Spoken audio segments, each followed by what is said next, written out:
Martinez said he can say whatever he wants. I told him already, if he wants to say something to me, he can come to wherever he wants, to my house, wherever, I don't care, because everyone can talk on the television, but when you see here face to face, no one says anything in your face. So for me, I don't really care what they say. We exchanged messages on Instagram. I sent him my phone number. Hello and welcome to the good, the bad and the football. And what a weekend it's been. We've had it all. Excitement, drama, the full gamut. Lads, United versus City. They're both in excellent moods today. Win for United. Don't want to blow my own trumpet. Yep, you did say last week, You fancied did. United doing it, and you both scoffed. Yeah. Look, it was an unbelievable result for Man United, and the way each and every one of them approached the game, you could tell right from the word. Going on, the atmosphere was up. You could hear it on I watched it on TV, and it's a phenomenal result. And every single one of the players on that pitch, stood up to it, and they took the challenge to City. And that's all you ask for as a Man United fan. I mean, the good thing, the refreshing thing is over the last few days, no one spoke about tactics. Yeah. 4-4-2, 4-3-3, 5 at the back. It's just 11 lads go onto a football pitch at a home ground in a derby and challenging who's put in front of you. And every single one of them are brilliant. It's amazing what happens when you play people in right positions. Yeah. It's so true. You know what? Everyone must be thinking that. Everyone must be thinking that when you're watching it. Yeah, but they were brilliant. Look, I didn't see the first half. I was travelling. I saw the second half, and they looked like well worthy of the win. Michael Carrick was brilliant. Yeah. What he's done in 3 days. Now, look, I don't think being there for 3 days can make a massive difference, but I also think they were a little bit lucky. They had the 2 lads back from the African nations who make a big difference to that team. Harry Maguire back next to Martinez, which is also a big help. They got a little bit of luck with Darlow's challenge as well. So everything, that was definitely everything did go for him, but they were brilliant. The energy was back. But it could have been 5 or 6. I was just going to say it could have been 4, 5, 6. Yeah. With a couple of offside. That weren't offside as well on the last one. Mason Mount. Have you seen the pictures from I've not seen it, no, was it? when Cunha went through? Yeah. And do you know what? Michael made a big decision there, leaving Cunha out for Dorgu, and I believe Dorgu was very, very good. Cunha's one of your best players. Yeah. No, it was brilliant atmosphere. The atmosphere, you hear the crowd getting up. It was just a proper old school derby game that, is much better team. 1v1, every single person on the pitch that matched up to the challenge, and it was really nice to see. I was in Philadelphia watching it, and it was like everyone was jumping around. It was brilliant. It's great. Gets around this guy, doesn't he? International man of mystery. Do you know what was nice as well? And again, obviously Bolton won. We won't talk about Salford. Salford won. What a weekend! What a weekend! What a weekend! But I've got to say, maybe it's less the nostalgic side of me, but seeing Sir Alex Ferguson up on his feet, beaming ear to ear, I was pleased for him. Yeah, I was great. Do you know, he'd be looking down at Michael. I think a lot about that happiness and giddiness from him. He'd be so pleased with Michael. So, look, we played with him. Michael's a brilliant lad. And do you know, I've never seen him so emotional. I know, it's great. I've never ever seen him like that. He's on the pitch, he's jumping up and down. But even when he played, if he'd have scored a world-class goal, he was never that excited. That gets the fans going though, doesn't it? It does, it's emotion. Brilliant. And when you see that emotion in the stand and you win the game, every single Man United I'll tell you one thing it's going to do, though. I know it's early in his reign. No pressure. One game, interim manager. Yeah. If he carries on like this. Yeah, I absolutely. said that last week. I think with the pressure mix. that the club will come under if he does well, which everyone wants him to do. You almost make a rod for your own back. I love how after the game when he's doing his interviews, and you know what he's like. He's a great lad, and he's just so chilled and measured. And he's going, we're not going to get carried away. I thought, hang on, you were jumping into bloody... Just on a lap of honour. Just on a lap of honour as well. You were jumping into a crowd at one stage. Casemiro back at one point. I was like, look. But again, this is the thing, why I love the Premier League and I love football. Games like that, when, I'm not too pissed when I was saying about I fancied United getting a result against them, but you look at City... You look at their team, you look at their manager, and, if it had been 4 or 5-0 City, I don't think anyone would have even gone, oh, that was a shock. Everyone's... But what a game, just fantastic. And all those iconic images like Haaland on the bench, head in his hands, Pep. Most telling thing for me were watching Pep after doing his interview. didn't seem like, just didn't seem angry or upset, or it looked like to me he's like resigned to like go, I'm out of here. Have you seen the Richard Keane stuff this week? No. He's done it. I've seen a clip of it. Yeah. No, I've not. Have you not? No, funnily enough. No, you're all about football, sorry. Yeah. Could have been anything couldn't it? Not the bit a few weeks before. No, but he actually said he thinks he could go this week. Really? No, look, I don't know where he's got that from. No, and I think he probably will go at the end of the season. Because of the Begiristain thing. I think that was his big mate, wasn't it? They were always supposed to leave together. Yeah. And he's left a year earlier than expected. So, I do expect him to go. I don't think he wanted to leave last year because they had quite a poor season last year, didn't they? Yeah. And if You'd want to leave on a high, wouldn't you? He wants to leave on a high. With this team they've got now, I'm not sure how they're going to do it. Look, they've got big injuries, of course, to the defenders, which are a big part from John Stones, Guardiola. How are you with Gahey? You come into a club like that and then this happens. How are you as a player? You know, you said you've joined clubs that managers has gone. Yeah. Like, what's your mindset going into a club? Because he must be looking at... Well, look at Crystal Palace just a minute, 2 weeks ago. Brendan Johnson comes from Tottenham and think, I'm coming to a decent club here. All of a sudden, Gahey's gone. The manager looks like he's going. Yeah. How do you feel about that? But I think with clubs like City, they're going to get another top manager. Yeah. Yeah. Well, look. Is anybody going to compare and be as good as Pep? Probably not, but they've still got a brilliant group of players and a really even good though club. all the chat about him going though, I'd still want my manager out there fuming at losing to your local rivals. I still want to see a bit of something from him. Behind the scenes, he might be. Oh, a bit fuming, but I think with that kind of reaction to a result like that, I think that's sometimes more of a dig at his players. Just going, we got beat by a better team, we was run out, that kind of stuff. Yes. That can sometimes be actually more brutal to a player sat in the changing rooms than actually getting a bollocking. Yeah. He's obviously a genius of what he does, and we'll see what happens. And obviously, and this is the great thing about doing this podcast with two ex-pros like yourself, because I love how you say it as you see it, right? You're not guarded. There's no... I think that's why we get quite a lot of views, because we don't really... Well, you two don't hold back. It's not like, oh, well, I'll say this because, you know, I know that person or whatever. And you said some things the other week, which I've got to say, when we were sat here having the crack, I didn't think it was that harsh. This stuff about Martinez. What are you talking about? Yeah. No, obviously, a lot of the football influencers and the press pick up on certain things and they run with it, and it kind of exploded this one. So I remember us chatting about the game, and you were saying Haaland will can just blast past Martinez. You were saying he'd pick him up, put him under his shoulder, run past him. But again, it's just a crack. I think with that, right, first and foremost, he was brilliant on the day. Yeah. And fair play to him. And he's gone out and he's gone man to man against probably the best centre forward in the Europe, in the world, possibly. Him and Harry, to be fair. And they were brilliant. So we're coming in now and go, brilliant, well done, everyone's done really great. But that's what's to be expected, a Man United player on a derby day. But brilliant, he's done really well. But for me, we're a podcast. We talk about like three lads in a pub having a talk conversation. Yeah. We're not on Sky doing commentary on a game. It's tongue in cheek. Exactly. It's quite obvious that Haaland's not going to pick him up and run with him. I mean, it's fucking obvious that. Yeah. It's figure of speech. And I just think when someone gets so upset about someone in a media or a podcast saying something about them, to come out and start basically saying they can say what they want and doing that after a game and what else? Come to my house and all that. And it's like, fucking grow up. I'll tell you something. It's literally.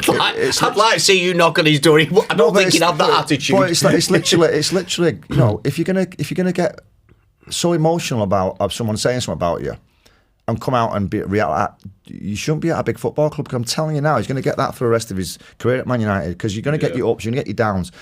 I got so much crap when I played at Man United and Newcastle, but then the next week you get your plaudits and you get clapped at. There's no reason. There's no personal issue with us, with Martinez. Any job you do that's in front of the cameras, whether you're a bloody athlete, footballer, actor, whatever you're doing, that's part of your job.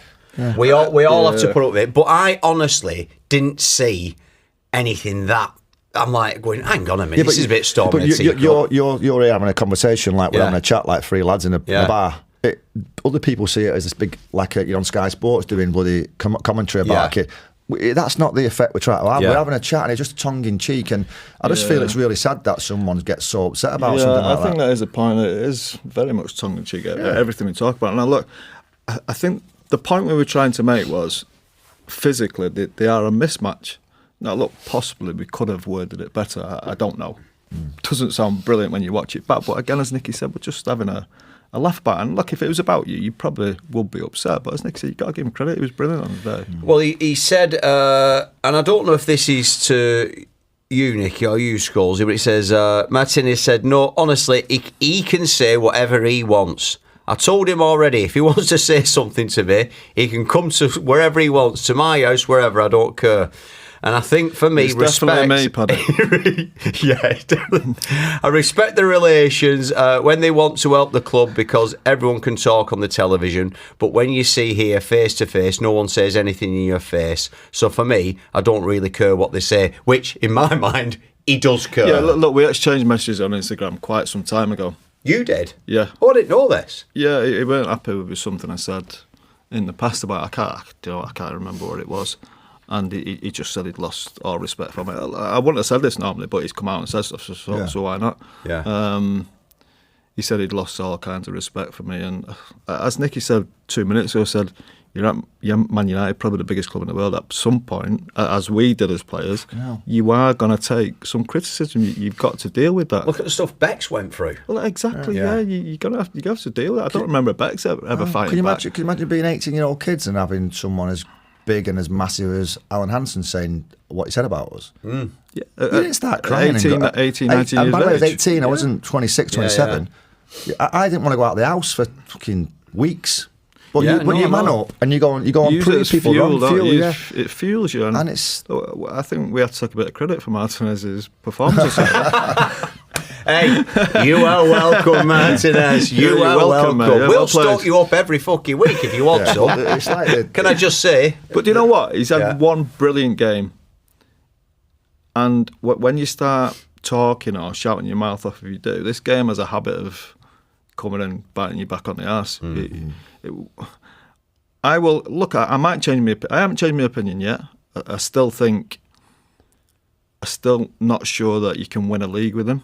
He's got to do it over a period of time. What he did on Saturday, brilliant, yes, but you've got to do that now over a period of time to show you can win the league. They've got a big game at Arsenal on Sunday, so how long has he been out for before yesterday? Been a long time. And he has so many injuries. It's not. He's not played many games, does he? With injuries, he had some been really unlucky with injuries, and look, I don't know him personally. I've never seen him, so I don't know how he can say. What did he say?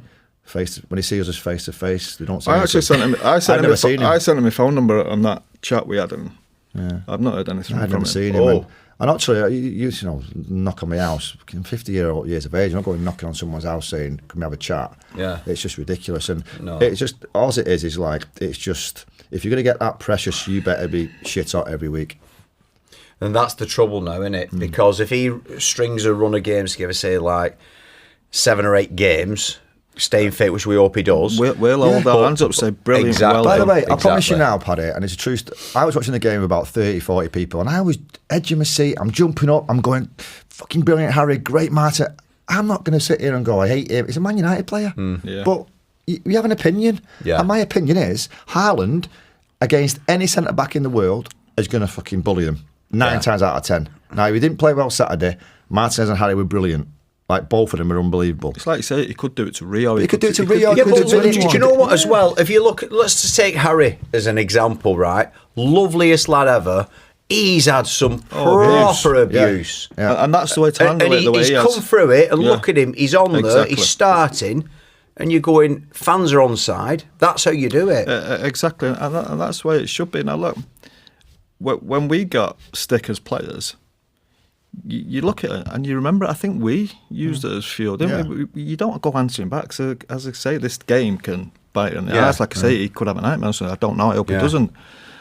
But that should fuel you. So I'm going to prove him wrong. I mean, and there must be. Is there any examples of you where you can think someone had a go and you thought, I've had loads of, honestly, especially at Newcastle when I had a bad time out there, I got so much stick.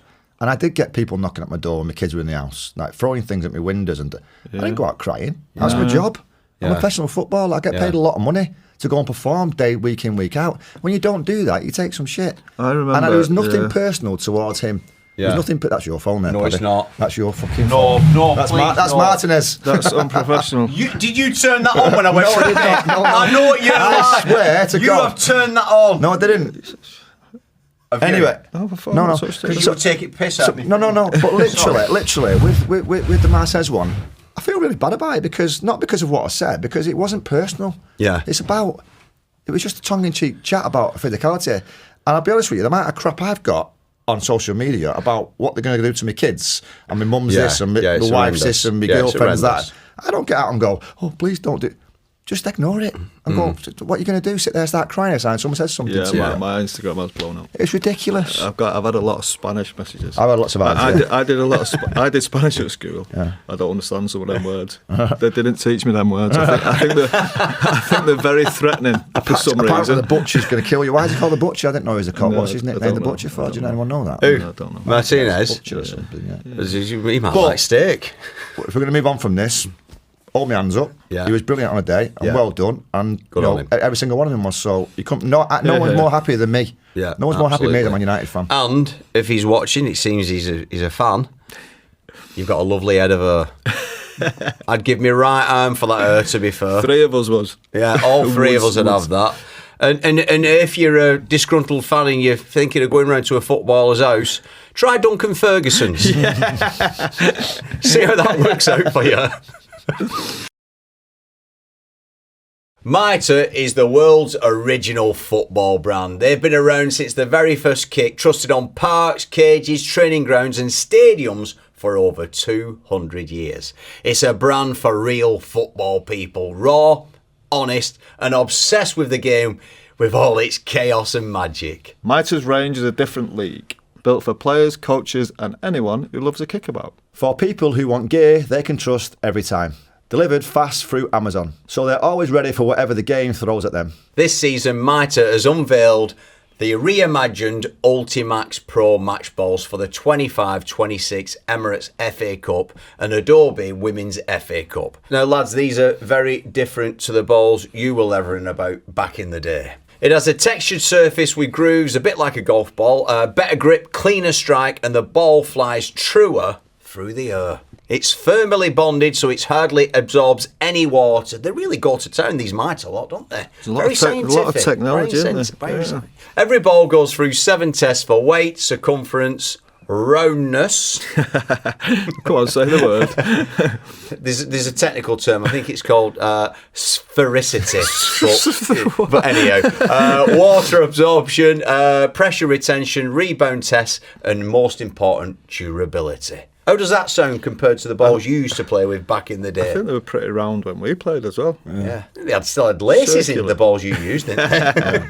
It's a bit ageist. I always liked the Mitre ball. You know, the FA Cup. Yeah, great balls. FA Cup balls, perfect. I always felt as True they were the strike. ones, you know, you see keepers do this. Yeah. Them ones. Listen, I know we're here and we're doing this, but Mitre, my childhood memories of playing on concrete, always with a Mitre football.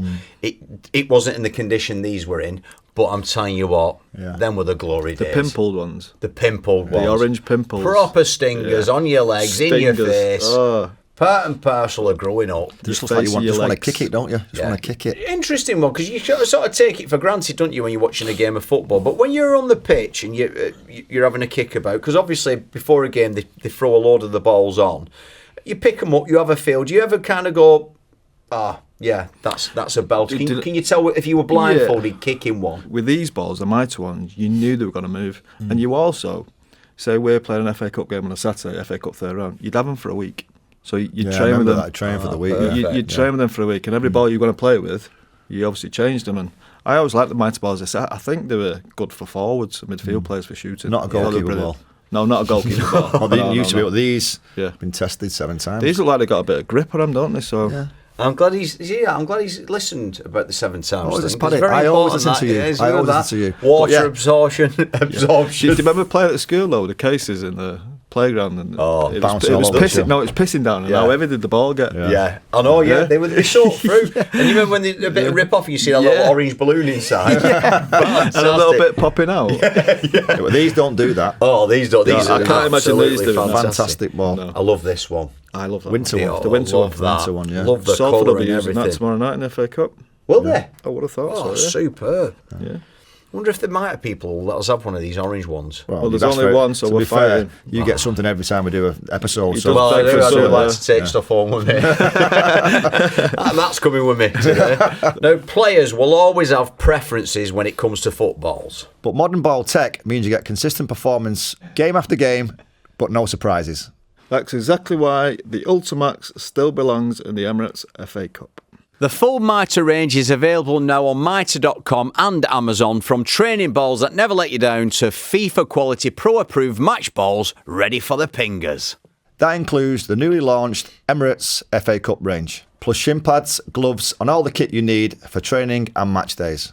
Check out the Mitre range at mitre.com and Amazon today. Mitre, it's a different league.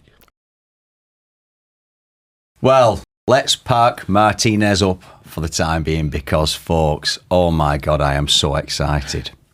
We have got a guest on today. Hollywood A-lister, numerous hit TV shows, star of stage, Golden Globe winner, BAFTA and Emmy nominee, and most importantly, Soccer Aid 2024 champion. Good heavens, it's Tom Hiddleston. Good heavens. Good to see you, Tom. Good to Thanks see for you, joining. for coming on. Good to see you. Thank you, Pleasure. Tom. Thanks a lot. Honestly, Cheers. thanks. Do you know, Thank you for inviting me. already the class levels have gone up in here. I don't agree. This just feels In this fantastic. company. It doesn't take much, to be fair, Tom, but yeah. Ever since I've known you, Tom, I feel as though you've made my life better. Do you think? Yeah, because sometimes I find myself in certain situations in life and I think, how would Tom Hiddleston handle this? And I take a step back and I do it completely differently, and it's worked out all right for me. What do you do different? I'm so I just intrigued. take a breath and I don't go in there shouting and screaming and swearing. I go, no, Tom would have look at this a bit different. He'd have a bit of class. He'd go in a bit quieter and just calm the situation down. And it's a little appreciate that, mantra Paddy. I like to use on these two now and again. I like to relax them, get them into the I know what zone. you're saying, I know it, Paddy. He's very relaxed. And the first time I met you at Soccer Aid, I remember. and he was one of the first people I met, and I thought, God, what a nice man. Yeah. Just I thought the nice, same. calm, relaxed. He's Well, like the... well, I got A it little from bit you, like Paul. Michael Carrick, do you know what I mean? Yeah, they're like the human Honestly. version of Yerlang Yerlang. You know, the oils you Yeah. have when you get a massage, you go, oh, this makes me feel better. I've never heard of him. That's what Tom did. You didn't know what Yerlang Yerlang is. No, I don't. Hey, Clue listen, what you're on about. Feelings mutual. I remember when I did Soccer Aid for the first time, turning up at Old Trafford, 2023. Paul was on the team, playing for England. And I literally, you know, a theatre of sport of my childhood that's, you know, known around the world. Of course, these esteemed gentlemen had played there for decades. And suddenly I'm in the dressing room putting on an England shirt with my name on the back. And I could feel the energy in the room. You remember this moment? Everyone's getting quite... You could feel the energy just go up a notch. Absolutely. It's It's amazing game how time. serious people take Yeah, it. yeah. Especially the celebrities, I suppose, and Yeah. what we do as well. But we've never but done we all it. want to win. We're suddenly Yeah. in this situation. Yeah. We're all in a situation which we've observed from the outside 1,000 times Yeah. as fans. You know, pulling on an England shirt at Old Trafford. I remember it was a really busy dressing room because we'd lost the penalty shootout. So we were in the away dressing room, which is smaller, right? Small one, yeah. And I caught your eye, like across a throng of like Jack Wilshere, Gary Cahill, Tom Grennan, you know, all these your good self. And I was just like rolling my shoulders or something, and you just literally mouthed, it was very quiet, you went, breathe. And we both laughed, but it's because I was obviously like, you know, Course. But you're about to run out of the tunnel at Old Trafford. when you train all week at something like Soccer Aid, and it's a lovely atmosphere, and everyone's you're having a laugh, and it's a bit of fun.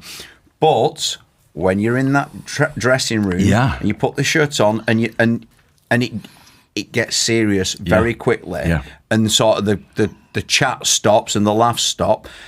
It's terrifying when you're not used to it. You know, and even someone like yourself who's literally sort of everything you've achieved in your career and what you're still doing now, being a part of Soccer Aid for years as I have, when I see people like yourself come in, A-list like names, and I see the change, like it's funny, and it's something like football. You think, even everything you've achieved, you think, don't be shit on the pitch. It's that, and it's just please let your first touch be all right. Yeah, exactly. Don't be shit. Give it to a pro. I remember Emma Hayes telling me that on the bus. She was like, "Right, you're going to start wing back. You're going to run up all day to join the attack. You're going to run back to join the defence. Up, down, up, down, up, down." I was like, I can do that. So I've got 5 words for you. Give it to a pro. She was good, Emma, wasn't she? Do you know what? Talk about Emma Hayes and the level of coach she's at. Yeah. So I was on the coach going up to Old Trafford from Chelsea, and we decided to have a game of double. Now, double, if you've ever played with your kids, it's a kid's game, right? It's a kid's card game, right? So we're playing this game. I think I'd lost out to Vicky McClure, right? Or some. I'd just she was lost. Very good at it. She was very good at it. Yeah. Lost out at the last moment. So we're having a laugh. Game's finished. I've gone up, made a cup of tea, come back. Emma Hayes has put her arm around my shoulder and she went, right, basically, what were you going wrong with the double? And starts giving me a full coaching thing. She went, what you want to be doing is using your peripherals, like, not jokingly, like proper, and give me a full tip. And I'm like, wow, that is the levels. That's before the game. That's about double. That's good goalkeeping. Using peripherals. Standards. She got standards, hasn't she? I know. That's why she wasn't involved in the last one. That's why I let 4 in by Tevez. Like, where's Emma with the coaching? It is though. But when you, and again, no matter what you do in your life and your career, when you're sort of in close proximity to a footballer you've seen for years, even on the rest of the world team, because they always bring in them players like Zidane and Cantona, and you're like, oh my God, and you try and act normal, but it's difficult. Especially for our generation. I mean, like the two of you, like Cantona, Zidane, you know, Francesco Totti, who we played against, Nani was playing again for the rest of the world. Yeah. You know, I played again in 2024, and I was marking at Stamford Bridge. I was marking Eden Hazard. Yeah, who still play, just made a mockery of me. Good luck with that. I think there's a full clip of him. Not even proper right backs want to mark him. Right. Yeah, no, he danced around me. Yeah. He was still young as well, though. Yeah, that's what I'm saying. He retired really early, didn't he? Yeah. Nani's like that though. He still can play now, isn't he? Yeah. Fit. And during the game as well, when you're playing indoors, everyone forgets that it's Hazard. It's almost like, come on, Tom. I'm on it myself where I'm like going, well, there's not a lot I can really do against Ronaldinho. Exactly. But they forget. Like, I remember when Tevez scored the third past me, and like, I don't know if it was Jags or someone caught me and it was like, and I'm like, any chance? What do you want? Yeah. It's Tevez. You know what I mean? There's fucking 5 defenders in front of me. What about you?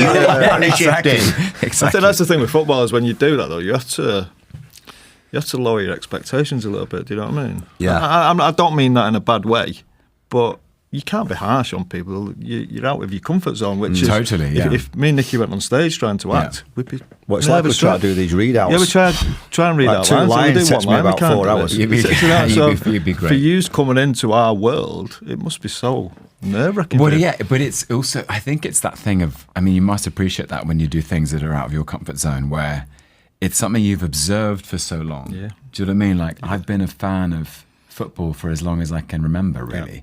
And so you're so used to it from the opposite perspective, and then suddenly you're on the pitch.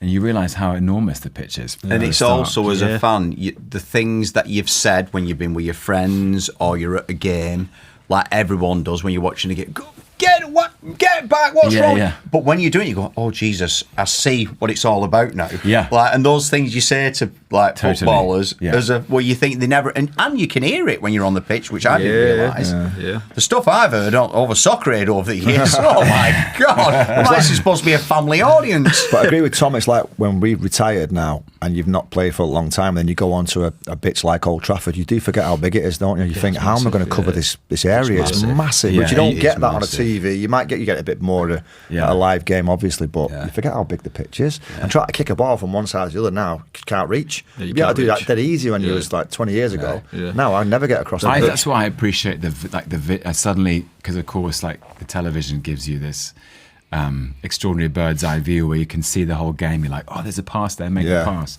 And suddenly you're on the ground level, you're like, I can't see anything. I can barely see my own in front of my face. And I remember that year we played, and you came on in the second half. I remember this. Not for very long. No, but you scored though. Yeah. And technically, I think I have the credit for the assist. Yes. Oh, of course you and do. by assists, I mean failed to score myself. There was a really nice ball came in from Tom Grennan. And I didn't make it with Leon Edwards was the World 11 goalkeeper. He was the goalkeeper, and we both essentially fell over. Yeah. Which was useful for you because it came out to you. Outside the box. I've got miskicked another one in. and then did me ACL. Yeah, brilliant. That must not have been great. This is the thing with being in the nets at Soccer Aid. Leon Edwards, never been the same in the UFC since that game. Never been the same. You let a couple of mistakes as a keeper and it haunts you. It haunts you. Talking of football, let's get stuck into it with yourself, because I didn't know this, Tom. You grew up as a Liverpool fan. Well, when I was a kid, so I grew up in Wimbledon. And Liverpool were doing really well in their mid-80s. And Wimbledon, weirdly, even when I was in Wimbledon, not a lot of people in Wimbledon supported Wimbledon. I mean, that's no disrespect to any Wimbledon fan. But they still don't. They still don't. So I just sort of, but it was a thing I said. I mean, I must have been 6 years old. It was a thing I said, at school. I didn't really know what supporting a football team was. And then it wasn't until I moved to North London, and everyone around me was Arsenal. And I've lived in North London for nearly 30 years, and it was. I can see you both like quite. No, we're all right. We're very relaxed now. But so it was just been, got so many friends who are Arsenal fans and family now. So it's been Arsenal since I moved to North London. How do you feel about? We'll go back at Arsenal's history. I know you're not supposed to swap. No, I know, but no, we give you credit. It's fine for that one. Everyone does that when you're kids. You know what really made me come online with football though was England. I'll be honest with you both. Like it was, I remember Euro '96. Oh, amazing! Was just, and you guys didn't play in '96, right? No. Was it? Or maybe it was not. Gary got in. Gary did. Yeah. But that championship, I just never forget that summer. Yeah. I would have been 15. Yeah. Yeah. I was doing my GCSEs, and it was brilliant, wasn't it? It was just amazing. And I remember the 3 lines. Yeah, I was just going to say that. Came out. I remember Gaza with his bleached blonde hair and the flick over and the grey outfit, the celebration, What was it Dentist called? Dentist chair. Stuart Pearce scoring his penalty. That was '96, wasn't it? What's amazing about that, when you say you remember it, I remember at the time. Me and Peter Kay were in London. Peter at the time was hosting the big breakfast, and I came down with just as a mate, just for a freebie for a few days. And watching every game, because he'd finished the big breakfast, come back, and he doesn't like football, but I had it on, and the sun were blazing, and it was the perfect. Whole country was just perfect till he got beat, wasn't it? I know. Because you're thinking we're definitely going to win that with the atmosphere. That miss of Gaz's, it's like every time what do you think he's going to score this time? Yeah. Oh, never gets there. Yeah, horrendous. So would you say you're more of an England fan than a Arsenal fan? No, I'd say I'm both, but it definitely it was definitely that summer where I was like, this is so fun. Yeah. Like amazing. It's fun because we would play with my friends out, we play five-a-side or have a kickabout. And it kind of, I guess it was that summer where just supporting England, watching the football, going out and then playing, we will be playing football all summer because the weather was great. Yeah. And that's when I was like, oh, this is great. I just loved it. Yeah. Did you play for teams as a kid? Or? I played. I was at school. We were made to choose between rugby and football, and I was better at rugby, so I played rugby. But we always played football because we played each other, and it's easier to organise a quick team. So I played both actually. Yeah. and I was probably better with my hands than with my feet, hence why I was a rugby player. That's the clue. Goalkeeper. That'll be the clue. But yeah, I've always loved football. I remember then I went interrailing around Italy with two mates when I was 17, just before my O-levels, in the summer of '98, and we watched every game at wherever we were staying. We were staying in these youth hostels. And I remember that summer really well. That was when you both... France, wasn't it? France, yeah. And that was Beck sending off, wasn't it? Beck sending off, yeah. I remember that. Yeah, Argentina, yikes. yeah. Do you Big know moment for him. It's when you talk about football like that, and you said about the rugby as well. I remember, and it's obviously everyone does it when a new player comes into a team. I met you. I thought, oh, Tom's lovely, but I thought, oh, here we go. I class profiled you. I thought Eton, posh. I thought he's going to be Oxford, absolutely. Cambridge, He's going to be terrible. And then on the train, I'm like, oh, he's fucking got a good touch. This lad, he's a decent player. So you must have played quite a bit growing up. Yeah, we played all the time. I mean, it's the easiest thing to do, isn't it? You just get a ball and have a kickabout. Yeah. And honestly, that because I was at boarding school, that's what we used to do. Like especially in the summer when it gets dark at 9:30, 10 o'clock. Yeah, just play. Like we'd all have tea and then dinner and then go back out. Yes. And keep playing until we were called in. It's weird when you're at school, isn't it? Because all the best rugby players always played football in the same way around. The PE teacher always made you, if you liked one more than the other one, he'd make you play the other one as well. So we got forced to play rugby at my school. My headmaster was a rugby guy. We could only play football if we played rugby. Well, I think it's good. I mean, our fly half for our 15 was one of the best footballers in the school. Yeah. But he just chose to play rugby. Better, Because his touch was amazing. And I tell you one thing about being at boarding school, which was amazing, was like, it kind of is a bit like being at Hogwarts in one way. But there were 26 houses. So a house is where you physically live. Yeah.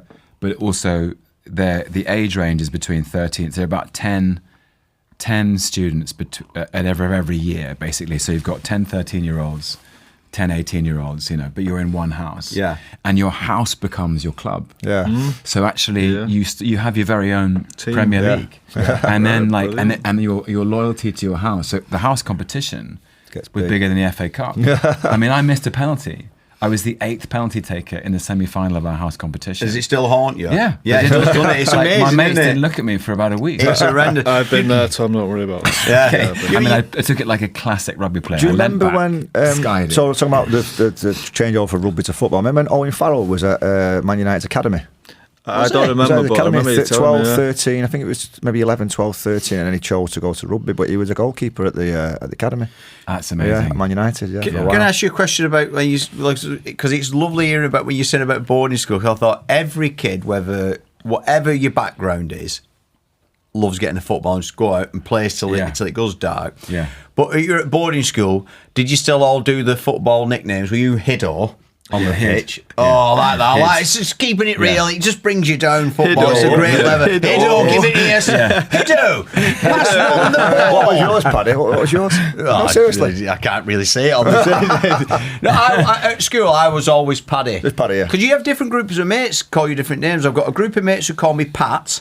Yeah. I've got Patrick, which is always family. Right. Paddy, Patrick. like TV lot and all that. And then lads who I used to knock about with in Bolton back in the day call me Ginn. McGuinness. Again, it's always something like it's that. Always It's so easy though, isn't it? it just rolls off the tongue. Easy, yeah. What were you? Were you Butty? Butter. Yeah. Nick, yeah. Yeah. Scholesy, yeah. Scholesy. Very Love very that. boring. Nice, Does that nice feel and like bonny. what it was like at United? Did everyone basically just put a Y at the end of your name? Yeah. They did, didn't they? Scholesy, Butter, Giggsy. Yeah, Yeah, that's it's it. football, isn't it? Bex, Nev. So, who else? Yeah. Keane. Yeah. What was you saying? What did you call him? Eric. Yeah. I love that. Eric. Eric. Eric. Fantastic. Just talking about Arsenal now, where they're at, Yes. top of the league. Yes. Is this the worst time to be an Arsenal fan because you're anxious that they might blow it? Well, it's the hope that kills you, isn't it? It's it's. I mean, this weekend was because we'd had the extraordinary match at Old Trafford, and City had lost, and so you've got 3 hours of going. Wow, Could be 9 points. Could be 9 points. Here. 9 points And it could have then- been, yeah. And Villa. Villa lost as well. Yeah, exactly. But So- that was the Forest what game. are you doing that for? Villa aren't going to win the league. No, I know, but they're up there. They're pushing. You want the teams below you to lose, don't you? Yeah, but if you're worried about one team, it's City, of course it is. I think they're there now. No, I don't think they are at the level, but it's Arsenal's to win it. There's only you that can blow it. There's only you that can blow it. But also, you saw the response from some of the players. Like after that draw, they were just furious because they want it so much. Yeah. I mean, you guys will know better than I will. Wait till it gets to March and April. Yeah. Oh, that's the business end. What do you think? I'm so intrigued. Where are they? 7 points ahead now? Up until they're the weekend, eight. I genuinely thought they might bottle it and City would come from behind. But I think after the weekend now, I think it could be too big of a gap. I mean, never know. It's only 2 games, isn't it? Really, but I just don't see who else is going to put pressure on them. I don't think City right now. Look, if it gets to 4 or 5 points in March, April time, that's when you're nervous because you lose one, they win one. All of a sudden, it's 2 points. I know. And then where are we with injury? Where's anyone with injuries? But one thing I'll say about Arsenal, they've got the best squad now. Yeah, amazing squad. Squad, even off the bench now, it's as strong as it's ever been. So, who's top 4 then this season? How's it finishing? Are United in there?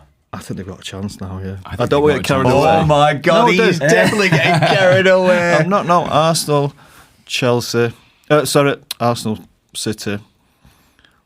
Don't know about Villa. I'm worried about Villa. But I think but United Emery's will be worried one of about them. Villa. Yeah, did you see his interview? Emery Saw said his something. interview, He said it's yesterday. not guaranteed we're going to finish he top did 5. the silence They at always the say end. that though, don't they? I suppose they have to. take the Yeah, pressure off. they take the pressure off the players. Yeah, I think he'll be expecting it. So you're With going the lead they've Arsenal, got. Chelsea. Oh, sorry, No. Arsenal, City, Chelsea. Who's that 4th spot? No, I don't think Chelsea. Oh, United. Yeah, I think United will get one. But it's top 5 now, isn't it, as well? Yeah, Yeah. it's fine. Who's yeah. behind United now? Or is it it's Liverpool, isn't it? Liverpool's 4? Spurs. Liverpool's 4. No, Chelsea. Spurs are Spurs, 15, no. 16. Spurs are I think at the moment it's Arsenal, City, Villa, Liverpool, United, Chelsea, Brentford. And then I'll get lost after you would have Brentford thought are having a Villa great should. season. Villa should. It's going to take a massive dip for Villa to miss out on the top 5 because there are a lot of points ahead of United Yeah. still. But I think United will get it. I think Liverpool at some point are still struggling, aren't they? Yeah. You think at some I point know, I've been I saying that know. all season. They're going to come With that good, team, they've got to but they come just good at don't, some do point. they? Yeah. And top 5 is a big bonus as well, isn't it? So I wanted to ask you both this. How much do you think that is psychological? Either in individual players or in the dressing room where something has happened. Yeah, Obviously, they had the terrible and tragic loss. Yeah. And you don't know how that... I think psychologists will say it's the biggest part of sport. So Yeah. we got into an era when we was playing. We didn't really have a psychologist around the club until Yeah. Bill Bezic came, remember? Yeah. And basically, I wasn't big into it, but you can see now it must be massive in the sports science side of it. And if you look at the way that you approach football games, I remember when it was going well. Yeah. You don't even remember anything in the game. It don't just happens. think about anything, It just yeah. happens, and you go. You go home and you have some food, or you miss it at the night time. You'll go. I don't really remember any of that game. It just happened. Yeah. And the flip side of it, when it's going bad, Yeah. every single thing you do is horrible. You know, every touch you make's a bit too far. Yeah. Every pass you make doesn't get there, and it's all in the head. And I'm pretty sure that's in any walk of life, really, but particularly in sport. Because really, even though it's a team sport, it's very individualised football. So if you've got to go and do your job in order to make the team better, and I just think if you're down with yourself or you're having a bad time, Yeah. it's horrific. The most It's important horrific. time is the managers call it squeaky bum time. Yes, And I've mentioned March Yeah. and April. You can do what you want and you put yourself in a position Yeah. there. Now Arsenal haven't won it for 22 years Yeah. or something, is it? So Wow. there's And, going to be... and also 2-2-2. I mean, finishing like silver medalists. Yeah. you know. I think also it's got- the only thing which could be different this year, that Arsenal, if they do it properly, they could have a 10-point, 12-point lead. I also, so they could have a bit. I think as well, it always kicks in when the Champions League starts up again. Yeah. Yeah. If you're going far in both the cups, which Yeah. most of them are, and, Yeah. and then you've got that many games in such a small period of time. Yeah. And I just do think the Arsenal squad will deal with it this year. I do. Yeah, well, as you say, it's so deep. The bench is phenomenal, isn't it? You look at their bench Yeah. compared to certain other teams' benches, you're just thinking every single They've one of been them on the really bench smart. would get into the top 6 Yeah. team. You know, go it- to the games, Tom? Yeah. Yeah. Yeah. Great stadium. It's as a well. great stadium. Oh, everyone Yeah. says that when they go there. What's It amazing. is. It And you know is. what Arsenal told us? It's always been a classy club, hasn't it? Yeah. We always we've always It's run- liked it Arsenal. seems Even to be. If you think of the old stadium with the marble hallway, just Yeah. always a bit of It's got class. class, hasn't it? It's class. Yeah. It's class. Whether you like them or not, they're a proper classic football club. And Yeah. When did you? When because all sports now, golf, darts, everyone uses sports psychologists. When did you notice that creep in across the game? Because it's like the norm, and you hear about it. It's normal if now, you look at coaches back then, they were geniuses really, because they were a psychologist, you was your coach, you was your manager, you was your physio sometimes, and they're a bus driver. And that's true. I was thinking, sorry, Nick, I was thinking about this today. Do you remember when Sir Alex used to do massages? Yeah. What? He used to massage some of the players. Yeah. Wow. And it was, honestly, it was for what reason?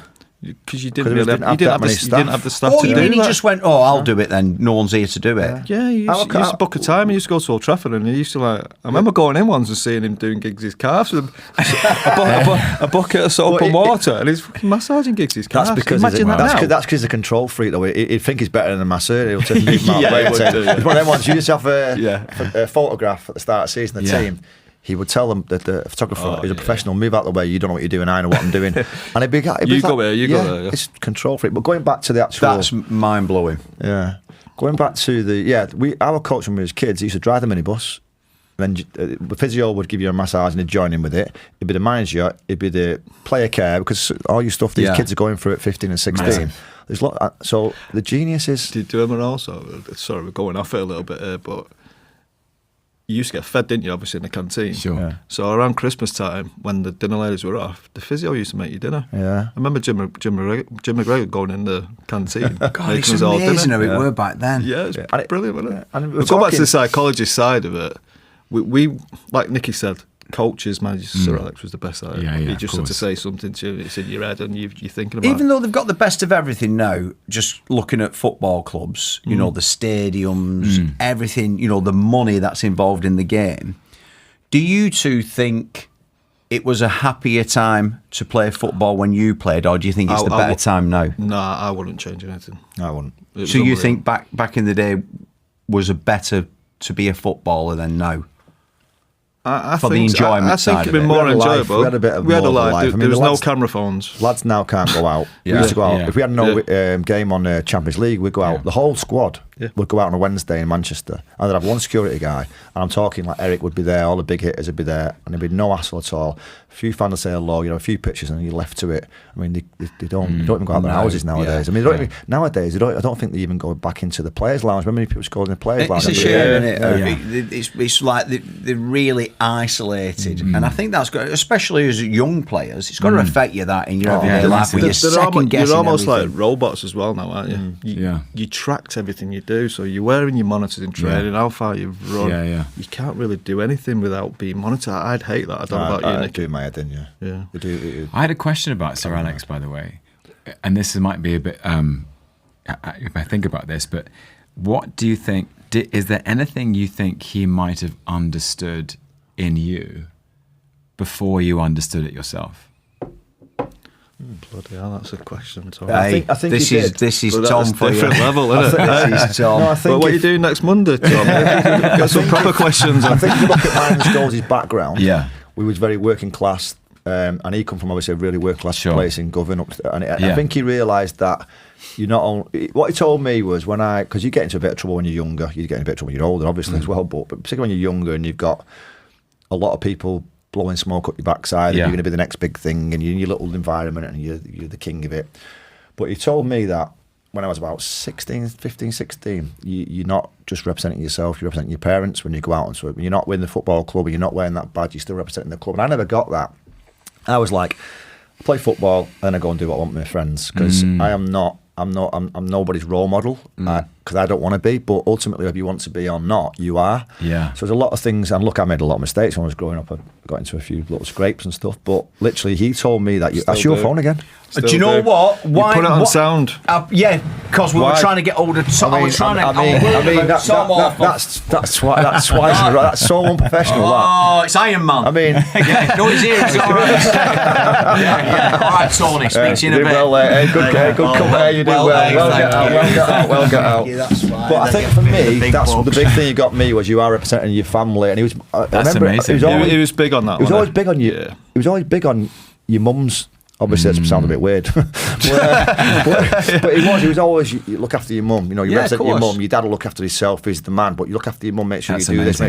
And when you got old, I didn't understand it until I got older that you make some silly mistakes, but you are representing your family, and not only that, all the people where you're from and stuff. So that's what he told me. And he wanted you to settle down, didn't you? Yeah. And at the time, we're like 21 to 22. Younger than that. Yeah. Remember, I was 19, went to the FA Cup. Yeah, it was against girlfriends, and like make sure you've got a girlfriend, you get a wife, have kids.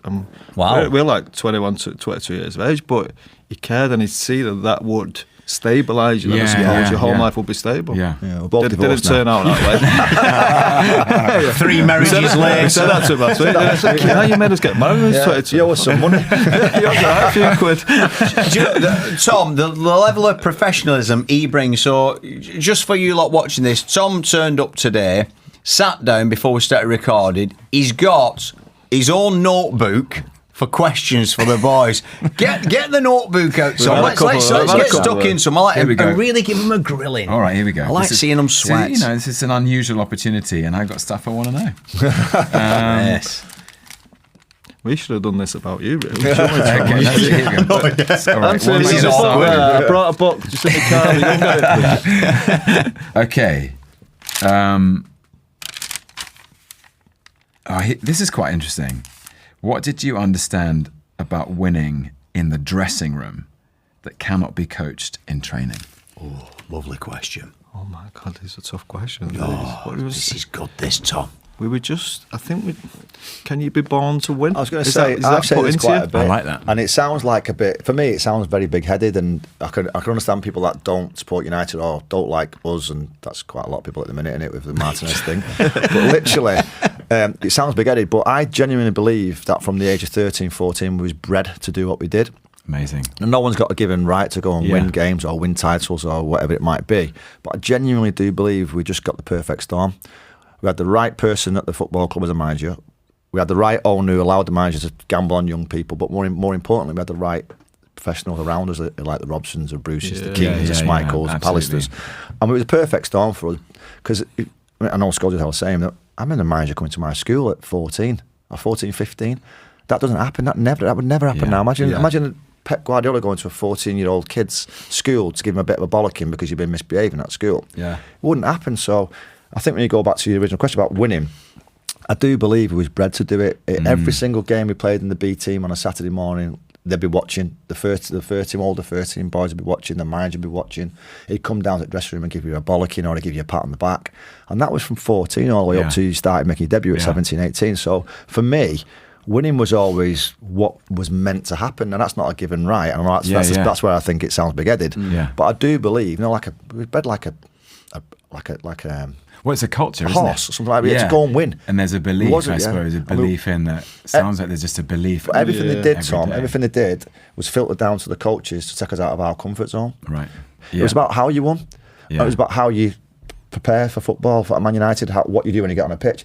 And again, going back a little bit, sorry, I've gone a little bit here, is when we talk about Man United now, people take it the wrong way a little bit because it's not all about winning. Well, it is at the minute because they're not in the right frame of mind, the right place. But it's about how you win and what you do on a football pitch. And a big example, remember Ole Gunnar Solskjaer got sent off against Newcastle when he sprinted back. Yeah. Remember that game he sprinted back in? Now everyone, the fans are going, great, that's brilliant. We're not going to lose. The manager come in and absolutely annihilated Ole. You don't do that when you play for this football club. We win, but we win the right way. We don't cheat. We don't do this. And it was a real eye-opener. We were bred to win, like you said. Yeah. And I think probably even before we met Sir Alex, because from 9, 10 years of age, Nicky was probably in the best team. Yeah, we were in best team, and we were winning all the time, weren't we? So it was nothing new to us, and maybe that's why they saw that in us. That we probably sometimes more than ability. Yeah. Is that it's just instinct in you to win. Yeah. I think the difference is now, as Nicky said, a lot of it I hear about, well, say B team and A team, that was like under 16s, under 18s, it was all about winning. Now you look at 16, 17, 18, well, the big word is development. So you might get beat, but did you learn from the game? Yeah. That was never anything to us. Look, we wanted to learn, and you had to learn, of course, because of the cultures and standards we had. but it was all about winning. But you probably did learn though, right? Yeah, You didn't know, of course you you didn't did. know you weren't learning in a conscious way. But you were like, They get bombarded with a lot of information now, young footballers. Yeah. So I think sometimes it's probably too much. You know, when they get all. Well, we were taught probably to think for yourself a lot. Yeah. When you're on the pitch, a manager can only do a certain amount, and we had to think sometimes. You have to do things for yourself that maybe doesn't come from the manager. Now, I think the big difference is young players, and I think probably all players now, they need to know, so that they've been bombarded with so much information.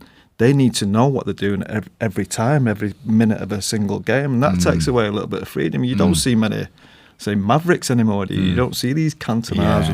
Jack Grealish possibly could be one. And that's probably been taken out of the game a little bit. On a slight tangent, when you look at like football clubs, and everyone will know United, City, Real Madrid, Liverpool, all the big clubs. In the job you do, you've had such a varied career, and you've done loads of different things from theatre, television to film. When you get the sort of, your agent rings you up and go, Marvel, you know, they're looking at you for a film or whatever. Is this like the big move? Is this where you go, love, get the new conservatory ordered? Because we are set. I'm joining Real Madrid. We're in the Marvel universe. Like, how's that for someone in your job when that comes about? It was absolutely life changing, but also very kind of specific for me. When I auditioned for Marvel for the first time, they'd only made one film. They'd made Iron Man. So Marvel Studios was actually a small studio, which had emerged from separate from the publishing house, you know, that produced all the comics and everything. And their biggest characters had all been licensed to other studios. So Spider-Man was at Sony, and the X-Men were at 20th Century Fox. Of course, that's all been integrated now, but back in the day, Marvel was this kind of baby studio. And they were just beginning to go, we're going to make our own films. And Iron Man was the first one. I remember going to see it. Which was a belter. Which is unbelievable. Yes, it was great. It was film. what a way to start. What an opener. Yeah. You know, 5-0 on the first day kind of thing. And, you know, extraordinary moment for Robert Downey Jr., who's this sort of generational talent. And a real comeback for him. And it sort of was a start was a mean to go on feeling. And I didn't know this at the time, but it was announced they were going to make a Thor film, but they wanted unknown actors. They didn't want big associations, so they were like, I think the casting director said to me, and no disrespect to Brad Pitt, but they said, we're actually not looking for Brad Pitt, because everyone knows who Brad Pitt is, and Brad Pitt probably won't say yes anyway, but we don't want Brad Pitt in a cape. We want someone that the audience can just go, oh, that's Thor. So they were looking for younger actors who hadn't done big movies before. Is that so? Sorry, so is that so they can create their own superstars going forward? I guess so. I mean, I don't know if it would they be happens cheaper much. as well? Yes. 100%. And the fans of that franchise as well, they're not seeing the Brad Pitt who's been in Fight Club and everything. They're seeing someone who go, you are that character. So where were you, and what were you in the middle of the job when your agent rang you up and said this? Because I presume you had to audition. Oh yeah, I was 28, and I was in Los Angeles. There used to be a thing called pilot season. Yeah, I know that. Where every television network, I don't know if they do it now, but they would make loads and loads and loads of pilot episodes, first episodes of potential series. And they'd spend proper money on them, and then they'd look at them all and go, okay, out of those 20, we're going to make these 3 into the series. But it was it was always a good time to be an actor, because you could go and make, you know, you could get a good gig. Maybe the series doesn't get picked up and become The West Wing or Lost. But someone spots you. Yeah, someone spots you. Anyway, so I was in Los Angeles auditioning for these kinds of things. And this, you know, call comes in from the agent, you know, but they'd like you to see you for Thor. And it was being directed by Kenneth Branagh, who I had acted with on stage in London. And I'd done a smaller part in a television series he'd done called Wallander. I thought, well, I know Ken, and he's acted with me, a bit like you guys, you know. I've played with him, so he knows who I am as an actor. He knows relationships. Whether I've got to score now, like I've got to deliver, but I thought, well, I've got a shot here, a small one. I got a small shot, but I got a shot. Nice knowing someone. It relaxes you a little bit. I suppose it relaxed me, and I thought, well, this is an opportunity. I didn't want to let him down, in front of the studio. So I was like, right, learn your lines, get ready, turn up on time, and do the best you can. Are you listening? Was it always? Are you listening? Especially turn up on time. Hang on, say that again, pal. So it was always that character Loki. It was always that you went for. Sometimes someone goes for something else. Well, I initially auditioned. They were looking at like I'm 6'2", so they auditioned me for Thor first. So and it bonkers. Yeah. And that was the first audition. And then I did my screen test, and I had to sign a. Basically, there were 4 of us. I think it's all common knowledge now. It was like me and Charlie Hunnam and Liam Hemsworth and Alexander Skarsgård were up for this part, and all of them gone on to great things. And I had to sign this thing, and on my cover letter was Marvel Studios, has the right to cast Tom Hiddleston as Thor/Loki. And I thought, that's the first I've heard of it. Yeah. I thought I was auditioning for Thor.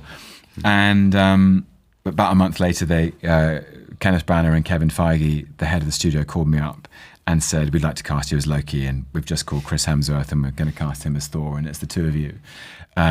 Congratulations. And there was about half an hour, I remember I was in Kentish Town, walking down the high street, and I had to sit on the pavement for about 10 minutes and go, wow. All right. Yeah, Did you know in that moment that it's going to be a complete game changer? Could you feel it? I think it was, I knew that Kenneth Branagh's vision for the film was something that people weren't expecting. Because it's always a big risk, because it's, I know Iron Man did well, it's like a big risk. When you read the script, do you know it's going to be good? Have you made mistakes in it?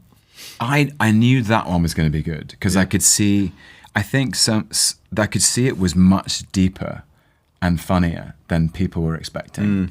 Right. And actually, Thor at the time was a less well-known character than something like Spider-Man. Yeah. And I thought, people look at, like, what's nice is I felt was slightly like we were, I don't know, not quite underdogs, but we had something in our locker that people didn't know. Yeah. And Anthony Hopkins was playing our dad. Oh yeah, of course. And Natalie Portman was playing. Did you know that when they told you got the part in the film? Did you know those other people were in it, or did you find? I knew about that. What a treat! It was amazing. And then I mean, I remember this is how like Chris Hemsworth and I became kind of bonded for life, because we met up in London, and actually Kenneth Branagh sent us to go and train together, which was hilarious. Never trained with Chris Hemsworth. I was going to say that when you went for the Thor part, because the other guys you mentioned, then just the physicality of them. Yeah. They're so much bigger than you physically. Yes. So you must have... It's going to be a bit daunting when you're reading for Thor and you stood there and then Hemsworth's sat waiting. Have you finished? And you're like, oh yeah, I'll just get my coat. I'll just get my coat, yeah. I always knew in a way that the two... Because I'd read the script and I knew it was a bit like... it was Batman and the Joker. I was like, these are 2 great parts. Yeah. And like, I'll be lucky if I get to play Loki, because he's the Marvel version. In a way, he's the mirror. Yeah. And it was a great, I thought, this is a great character. And it's like, you can get your teeth into a baddie a bit more, can't you? And then there was this moment, but this is when the moment I knew that you're asking about was I went for a costume fitting, my first costume fitting. And it's quite a big moment, these big, huge, you're trying to bring a comic book panel to life, these fantastical images from all of our childhoods. I thought, how are we going to make this work? And I'm getting my cape fitted for the first time. Oh, what? That's like pulling on the old number 18, right? And then somebody, like a production assistant, knocks on the door and says, Kevin Feige just wants to have a word, the head of the studio. Wow. And say, congratulations, busy man. And so I think, okay, wonder what he wants to say. I hope everything's all right. And I'm waiting outside his office, and I go in and I sit down, and he goes, "Hey, look, I just wanted to say congratulations. I'm so excited about this film. You and Chris are going to be, amazing together. But before, I just also want to talk to you about the Avengers." I was like, "What?" What? Oh, and I was like, "I'm sorry, what?" And he said, "Well, what you didn't know when you were auditioning is that we're building up to the Avengers. So we're going to make Thor, and then we're going to make Captain America, and then after that we're going to make the Avengers. That conservative got a bit bigger then. You buy one, you get one free. So you buy one, you get one free. But I genuinely had no idea. And he said, and because the first edition of the first Avengers comic features Loki as the villain, we want Loki to be the villain in the Avengers. It's going to be Iron Man, Captain America, Thor, Black Widow, Hawkeye, and the Incredible Hulk. And you are the bad I guy. can't believe that someone like him, Kevin Feige, his vision and planning stuff it's that extraordinary. far. You've got to be thinking. It's Sir Alex. He's the Sir Alex of our world, I suppose. You've got to be thinking, and all when he tells you something like, did you have in your mind like, don't fuck this up? I did, yeah, of course. Oh, I just thought this is such an enormous. It's a chance. It's like being given an England start, right, in a World Cup. You're like, Don't mess it up. let's go. Yeah. Have you ever been asked to do James Bond? I always Never. think you're perfect James Bond. Yeah. I do. It just sounds like one. Yeah, doesn't it's it? just. Sounds like one. Looks like one as well, obviously, Spy. but sounds one as well. do you know, is that, do you know when you hear things about obviously actors, they get such a iconic character. Does that affect you going forward sometimes though? Do you know if you are going to do it? Does everyone look at you now as, look, obviously they got the other stuff that you do, but literally the night Some managers people do. is unbelievable. Yeah, but it depends. It depends on what people have seen. I mean, I always say this, like just on the train up today, you know, there were young people who recognised me at the station, and I realised, and I sat opposite a guy in the train. He's like, my sons have grown up with your films. Brilliant, isn't it? And it's such a privilege to be accepted into the imagination of young people. Do you know what I mean? So like, I'd never take that for granted. It's an honour. Going back a little bit, when did you start acting? Was that always something you wanted to do? It was always something I did. Yeah, we used to do it. I did it all the time as a kid. I was in school plays. I was quite quiet, you know, as a child, or so my parents tell me. And then I would step up on stage, and it Just would light up. It would all happen. it's a bit like Scholesy, honestly. I know it's my best mate, like, but he never said a word when he was younger, did you? But then he go on a football pitch, and his character would probably come out on a football pitch, and you're exactly like that. You had to be different. Yeah. Well, you didn't have to be. Some people were allowed anyway, but I knew to be a footballer, Martin Keown always said Mark to me, Hughes is the same. Martin Keown always quietest said, he always said to me, especially when I was with England, you've got to talk to people, and I never really did. And then from that moment on, because you've got to help people as well, haven't you? Yeah. But you know what's interesting is that I think now, and I have thought for like a couple of, I'd say maybe 15 years, probably 20, that working in a company of actors or working in a film production, there are so many similarities with being in a football team. Like if it's all about you, you're only going to go so far. Yeah. Whereas if it's about the team and the crew and like taking people with you, and it's actually we rise together. You can there's experiences on some of those films, like that first Avengers film. I remember we were all aware, and I was amazed because at the time I felt much younger than, I was working with Robert Downey Jr., Samuel L. Jackson, Mark Ruffalo. Oh my God, Jeremy Renner. Hey, hang on, lads. Let me just pick all them up, boys. Tom's dropping. He's worse than you, him. But I was, I had my own. I felt like, I suppose, like you guys must have felt when you joined Manchester United, and there's like some of the names around Eric Cantona and or these senior players, Roy Keane, Brian Robson, and they're like, oh my God, I'm on the same pitch as these people. Do you integrate with them, or do you have more of your own? During filming, is it football's always together? Are actors exactly the same, or is it you do your own thing? Well, it depends on the culture. It depends on the leader. We in our. It depends on what we call number one on the call sheet. Yeah. Like number one on the call sheet's usually the lead. It's usually the kind of the protagonist of the story. Do you look at call sheets and you go, fourth down there, I need to be a bit higher on the list? I never knew that. I'm going to see where we are on call sheet. I'm under the fucking rubber. In my script on the toilet wall, it's not even on the sheet. Paddy, you don't even look at it, mate. I just turn up, do the business, lad. So who do you think, if the Avengers was a football team, where would you play us all? What positions would we be in? Oh, let's go with the Play us or- superheroes, not the actors. Let's go with the superheroes. Where What, you in our put them football all. team? Yeah, so you've got an 11 superheroes. Marvel superheroes. Who's goalkeeper? Spider-Man. Nice. Is he Marvel Spider-Man? Is he mad? Marvel. Yeah, Marvel. Yeah, Yeah, he said All right, that, okay. So where is he? Where is he in the for nets? that. Is he in the nets? In the nets, Because yeah. he could make his own, couldn't he? Behind when you think about it. Who else? Right. So Spider-Man's the keeper. Hulk, centre-back. Terrific. Nice. Yeah, Very he nice. could be both centre backs, couldn't he? Yeah. I'm not going on the centre-back. Well, I'm let's not go- going about centre-backs Right, again. We're we'll getting go on yeah. we'll about. Just We'll a say small Hulk is the centre backs Yeah. then. Yeah. So we've got Hulk as. We'll call it a back four. Back four. So who's your midfield? Floki's got to be 10 because he just... Floats. I love that. Yeah, floater. Yeah. Oh, He's Superman well, Marvel. Superman's DC. He can go in. He's Superman. Yeah. He's a Right, it's a superhero. bit of fun, isn't Where's it? he, centre forward? Superman? Superman's Number 9. centre forward. Yeah. So who's your Iron other Man. midfielders? Where's Iron Man? Yeah, he's a midfield player, isn't Do you think he's a midfielder? he? Just in front of Hulk.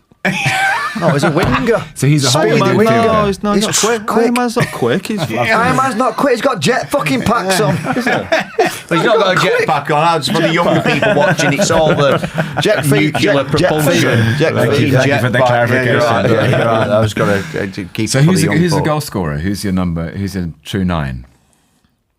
don't know. We need some help, Tom. You've gone Superman, aren't you? I said well, Superman, let's keep it yeah. on Marvel. I'm putting Thor at the back with Hulk. Yes. I'm going to stick Thor yeah, there. yeah. And then I'm going to go... Black Panther. Number. Yeah. Oh, yeah. T'Challa. Yeah. I see him as a winger. And I see Black Widow as a winger. Yeah. Goal scorer, Hawkeye. Hawkeye. I knew you were going to say that. Yeah. Right, He's got the I'll precision. go with hasn't that. he? I'll He's go with got the that, precision. Got the who's the manager? Oof. My goodness. Fury, isn't it? Nick Fury. Yeah, Nick Fury. There you go. Hey, bailed you out there, Tom. Thank you very much. Not that I'm a fan of the films, and I've got to say, like when you're in someone like Tom's company, because he's so fucking Who's lovely. captain? Oh, Captain America. Captain Captain America. America. Oh, There you go. lovely stuff. Because Tom's such lovely company, and he puts you at ease, even though he's like bloody A-lister. I remember once, and you've got to be careful. It's the same with you two. Like when I'm with you, I don't like saying too much to you off camera. Like, hey, what were that like? You know, because you're Yeah, probably yeah. just bored of it. But I remember being sat at the side of the Tom on one coach journey, and we were talking. I think they just said Doctor Doom was going to be That's coming right. out and all. Yeah, yeah, and I was yeah. chatting to you, and I thought, I'm fucking dying to ask Tom some stuff about this, but I'd never do that professionally. Yeah. Go, what's happening? But I remember you showed me on your phone just some stuff from filming. I think it was a final scene. It might. I don't know which one it was, but what blew my mind was the sheer scale of just green. Yeah, yeah. That's right. So like that shows the acting chops. I think you were just going up a green ramp, and everyone were throwing like fucking rubble at you and Yeah. all that. And you told me, and I'm going, and how you explain? I'm like, it's mind blowing doing those Yeah. films. Like how much you've got to, and it sounds That was from bonkers Loki, saying, wasn't it? I yeah, think it was from act. the Loki show. Yeah. Yeah, you got to imagine it. The green screen, is it? Everything's green. Green or blue. I think it's green if it's night. Sometimes it depends on. It's basically when you're working with an environment or characters or stuff in the environment that doesn't exist. So if you're flying through space or people, or there's an alien army, or you're working with the Incredible Hulk, he never turns up for his call time. Who is the then? Who are you talking to? when Well, it's the actually, a Hulk? couple of times now they've got the technology now where Mark Ruffalo can play. He can actually play the. Does Hulk. he have the tennis ball? He's Ping pong wears balls this all sort of over? like these funny kind of backgammon pajamas. Yeah. He calls it the man cancelling suit. So it makes you Inadequate. yeah, exactly. And then there's he's got like a little rod of steel attached, almost like a holster attached to his shoulders with where the Hulk's face is supposed to be, 3 feet above him. So I have to look at the little Right, cardboard look at cutout that. of the Hulk. That's mental, But he's that, got isn't it? a camera on his face, a motion capture camera, and which is capturing all his facial expressions. And so he's performing. It's the same technology they use with Andy Serkis and Gollum, where he's got little dots on his face and he's doing all the movements and he's doing the voice. When I see any of these productions and hear you talking like that, I've got to say, like, you know, taking the actors out of it, like, to direct something like that, you've got to be brilliant. Yeah. I mean, how do you?